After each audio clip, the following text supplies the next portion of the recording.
Hey, everybody, and welcome to another exciting episode of the Upper Cervical Corner. My name is Dr. Kramer, and I am here today coming off of our multi-week series of really the rationale for upper cervical care.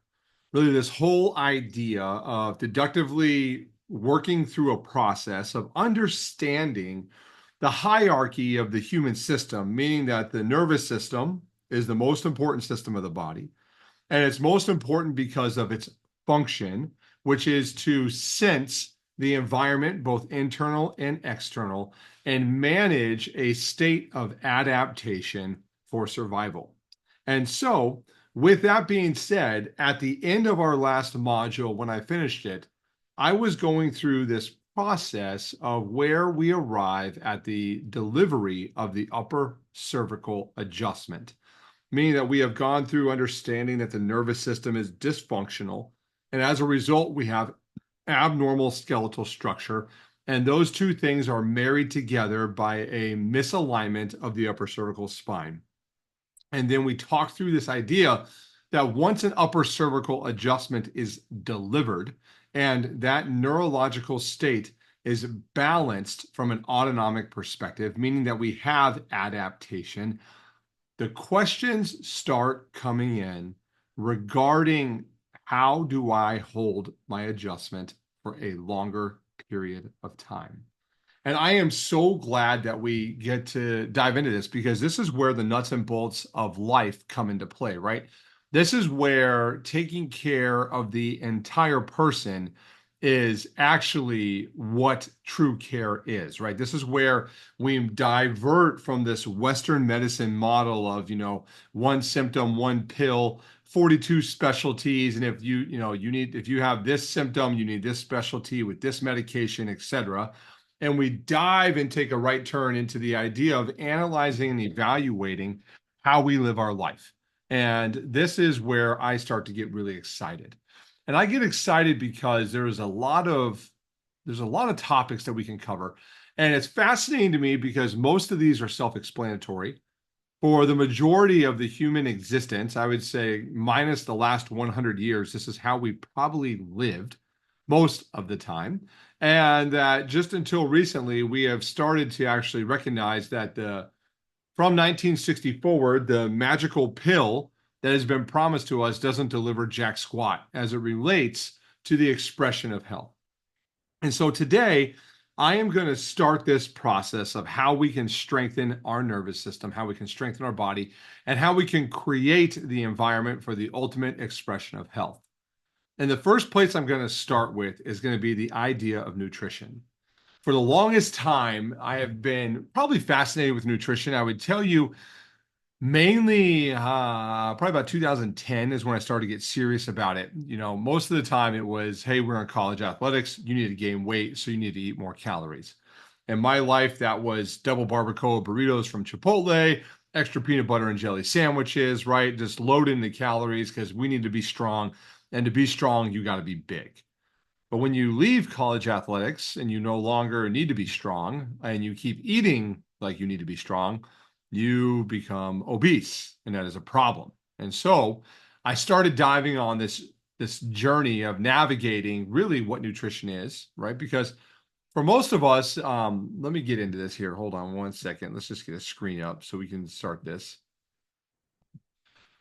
For most of us, if we're going to start talking about nutrition, and if we talk about it from the perspective of like where you grew up or where you are from or all these things, the conversation becomes this idea of, I'm sorry, so nutrition for most of you, when we talk about nutrition, is how you were raised in your family, right? And that's going to be really the most of our exposure to this. And that's going to be really how we manage our understanding of nutrition for the most part, right? And if you're like me, I was raised in Texas and, my family did the best they could. And you probably had a plate that was divided in thirds where you had, your meat, you had your vegetable, right? You have your veggies, VGIES, veggies, right? And you had some form of carbohydrate. And that was pretty much your meal for like most of your life, right? That's what you were subjected to. You were given to it 3 times a day because that was what we were taught and what we were trained to do as a byproduct of this wonderful organization called the FDA. And, as we started to figure out, that, hey, we need to have this well-balanced meal because the FDA told us with their wonderful food pyramid, we started listening to them, right? And this started culturally, this idea of we started substituting margarine in for butter. We started saying that fat is enemy, right? We said red meat. Whoa, I spelled that wrong. Red meat, right, equals heart disease. Problematic, right? They would come in, they'd tell you the best thing for you is going to be a vegan diet, right? They may also tell you that it's super important for you to have a high carbohydrate diet, low protein on the animal side, right? This is all the stuff that we've been subjected to. And if we look at today's presentation of nutrition, and we talk about this from a actual data perspective, we know that 50% of Americans are obese. So the recommendations that we've been given from the FDA and from our own upbringing has yielded the fruit of obesity. We could do obesity here. Let's just put that on there. I probably spelled that wrong. Who knows? The fruit of the tree of what we've been raised at has generated a unhealthy demographic, right? And this is all due to the products that the FDA shoves down our throats as people, right? We have this wonderful standard American diet pyramid, right? And in that, it's sad for a reason.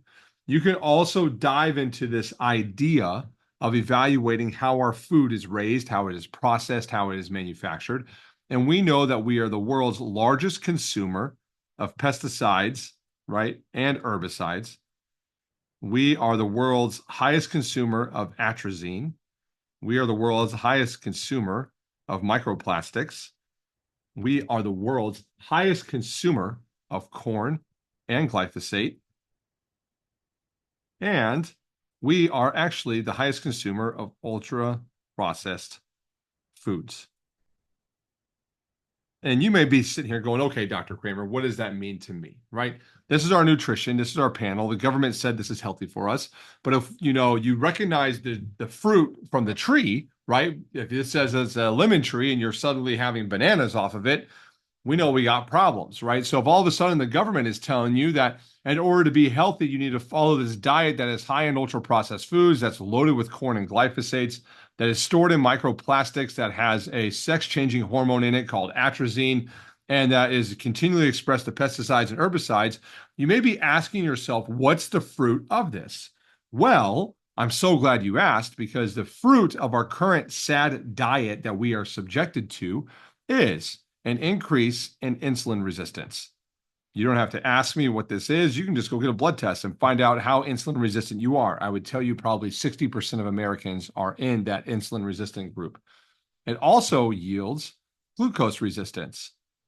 These two things do a wonderful thing for you in your body, and they create a system that we call bad energy. And in a bad energy system, what they do with the nutritional guidance for you is they increase inflammation.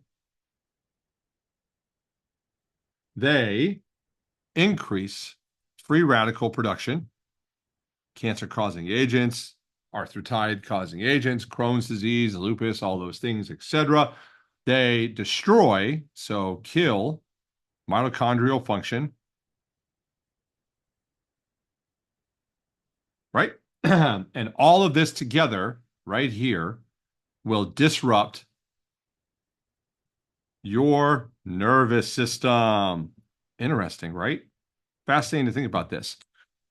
That the very food that we consume as Americans could be yielding the fruit of disease that we are experiencing as humans, right? When we look at this, we sit there and we see that we have this 50% obesity rate. We have a majority of Americans who are pre-diabetic. We have a majority of Americans who in their lifetime will die from one of four things that we have on here. Number one, I mean, like you can change these around, but heart disease is going to be one, stroke is going to be another one. Iatrogenic, this is medical induced. Iatrogenic is the other one that you're going to have on here, and cancer. All of these can be controlled by taking care of your nervous system and taking care of your nutritional panel. And so what's fascinating about this is you may be asking me and you may be saying, okay, Dr. Kramer, so our diet is crap. Our diet is awful. Our nutrition panel is awful. What do we do? And I'm glad you asked that. And I'm really, really glad that we're going to dive into this because I read this quote today and I thought it was very fitting. So I had to write it down. And it says, a cell living in a body experiencing chronic fear is a cell that cannot fully thrive. So I had to ask myself the question is, what kind of environment am I yielding for my internal environment, for my cellular structure, for my nervous system, for my endocrine system, for my, hormonal system, et cetera, right? Each one of these needs a very specific nutritional panel to help it become the best version of itself. The problem that we are going to run into is that for most of us, when we evaluate nutrition and we dive through this entire thing, we start on this journey of just dipping our toe in. And most of us dip our toe in with a fad diet. And that's not a bad thing, right? You may come around and say, hey, I'm a little heavy. I really need to figure out what's going on with my body. I need to lose some weight, right? Maybe that's your goal, is to lose weight. And we're not really on the track of like, hey, I need to like perform at my very best, but we're on the track of saying, hey, I'm a little heavy. I need to lose weight. In this, you all may try something like Slim for Life. That might be a piece of it. You may do like a beach body, right? You could do what Dr. Kramer did, and like he went into the paleo diet, right? You could look at, wheat belly. That's another good one. You might look at Atkins. These are all just named diets. You may come through and look at these and say Mediterranean, right? And each one of these, right, may yield for you some fruit. However, for most of you, once you go through this cycle here, you will typically revert back to where you were before. And you will say, hey, I tried that diet. It didn't really work for me. And the fad world, if you're reading Cosmo magazine, we call that a yo-yo diet, meaning you give it 30 days, you quit. You give it 30 days, you quit. You give it 30 days, you quit. And so for me, I found that this is really problematic because what's happening is we are slowly killing our endocrine system and killing our nervous system because we are continually stimulating our environment with these ultra processed foods that are laden with sugar, that are laden with pro-inflammatory chemicals, laden with seed oils, and are causing us to have this disrupted state. So the reason why you get into this and the reason why you fail at it is because you don't give your body, one, enough time. So super important.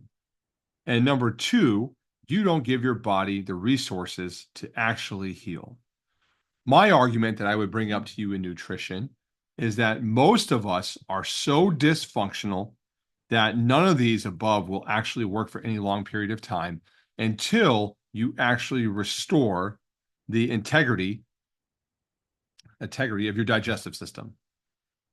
And in order to do this, the best recommendation I have for you is going to be a combination of one of three things. And this is where we get into the weeds because there's many dogmatic approaches to this and many religious approaches that I want to make sure we stick to the guns of what I am going to be talking about here. Our goal in the body that we are going to work through to strengthen your neurological state is going to be elimination of inflammation. This is ideal. Now, when we get into this, there's going to be some nuts and bolts that may offend you, and I'm sorry, but it's the truth that we have to talk through. Number one that we need to discuss on this is that we said we have pesticides and herbicides. That is sprayed on all of your vegetables. That is sprayed on all your corn. Your corn is growing with glyphosate. There is a problem with our nutritional system in big farming. So if you choose to eat vegetables, you are going to need to start with organic. Now, these could be a problem because your gut still cannot handle them. So if you are looking at this diet and you are trying to choose the direction you're going to go, my recommendations are most of you will start with the paleo approach. And paleo may work for you for some time, right?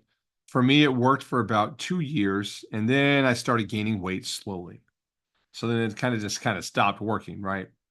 And at that point, if you find that paleo is no longer working for you, the next step in your approach is going to be a subtle elimination of all the inflammatory objects that are present. So you have to ask yourself, number one, does it have sugar?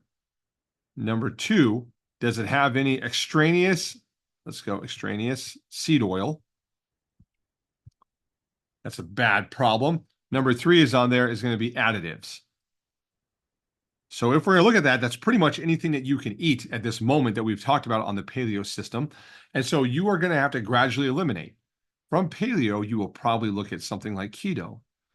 Keto is not a bad place. We take away the carbohydrates, so that eliminates that big sector that is combined with all of this. However, you have to be careful in here because bacon has a ton of additives, depending upon where you buy it from. Pork has a ton of additives. It's subjected to vaccines, subjected to antibiotics, subjected to all these problems. So you need to know your ranchers. You need to know where you buy your food from. You need to know the sources that you're getting them from. The sugar is also a problem in some of these foods because it comes in disguised in many forms, and ultimately your seed oils become a really, really bad deal. So what may happen is that as you're on keto, you may notice that you are starting to lose weight. You're starting to get rid of some of these inflammatory products. You're starting to see some changes in your energy and your fog and your fatigue, but they may not be steady for a long period of time. So from keto, my recommendation for you is moving into something more like an animal-based. In an animal-based diet, you are eating animal byproducts, right? That is what you are eating. So you have your red meats, right? Super important in this side of the life. You're going to have your yogurt, your dairy, right? Your raw. So hold on, let's make sure we're here. Raw dairy, right? This is where you also get your Kerrygold, getting into your butters, right? You're having raw cheeses. Those are super important in this. You could look at things like honey. You could look at things like avocado here and fruit, right? That's going to be like your animal-based assessment. Now, if you are still symptomatic and you are still having problems, you will move into a diet that is taking the web by storm, is very controversial, but it's called carnivore. Carnivore is very simple. You're going to eat red meat, you're going to have salt, and you're going to have water, right? You can put eggs in this also because eggs are super important. You can go in there. That's another good thing to do. But what you'll see in this is that each one of these is a gradual elimination of inflammatory items that are causing your body to react. And at the very base level, right, creating a stable, non-fearful environment for your cellular system to fortify and strengthen and to build your neurological state is going to be a protein-laden, front-loaded meal, right? It will be this. So you may say to yourself, well, Dr. Kramer, that's really stringent. It is very stringent, right? Well, how long do I have to do it? If you ask me and you want my true opinion from everything I have read, my recommendation is that you do each one of these for 90 days. At the end of 90 days, you have to honestly ask yourself an assessment of saying, what did I learn from this? Did my body get better? Am I stronger? Am I sleeping better? How is my performance? How is my cognition? How is my recall? How is my memory? How is my creativity? Am I actually engaged in life? How are my injuries? Am I symptomatic? Am I getting sick, right? All these come into play in this because it is generating for you this environment that is, one, eliminating inflammation, two, promoting mitochondrial function, and three, reducing insulin and glucose resistance so that now you should start shredding fat. You should start seeing the obesity side of your life go away, and you should start seeing your love for thriving in life to get better. So many of you may do this for 90 days, right? You may go on carnivore for 90 days and you may see yourself yield significant fruit. Then the question becomes, when can I add things back in? Well, I would tell you once you are at that healthy weight, right, that you should be at, and you're happy with your results, start to work your way back up the pyramid. From this carnivorous food diet that you've been subjecting yourself to, I recommend you come back and maybe look at the animal-based.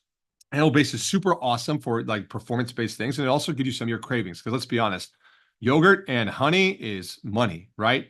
Raw dairy with peanut butter is awesome, right? Raw cheese, I love blueberries, seasonal fruit, right? Those are all awesome, and avocado, duh, right? This all adds up to create this picture, and you might be able to be there. However, some of these may be irritants still after 90 days. So then guess what? You come back down to carnivore, you have to be there for another 90 days. Let your gut heal. Let your body heal. You have to go through cycles. You cannot just sit there and say, oh, I gave that a shot, right? I'm going to go back to eating McDonald's and stuffing my face with chips and, all the other fantastic ultra processed foods the Western diet creates. I'm going to actually work on myself.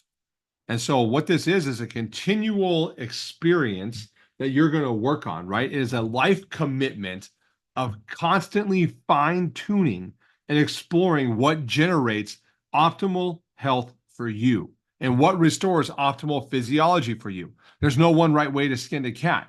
I can just tell you that if you ask yourselves your goals and you say to me, hey, Dr. Kramer, how do I fortify my nervous system?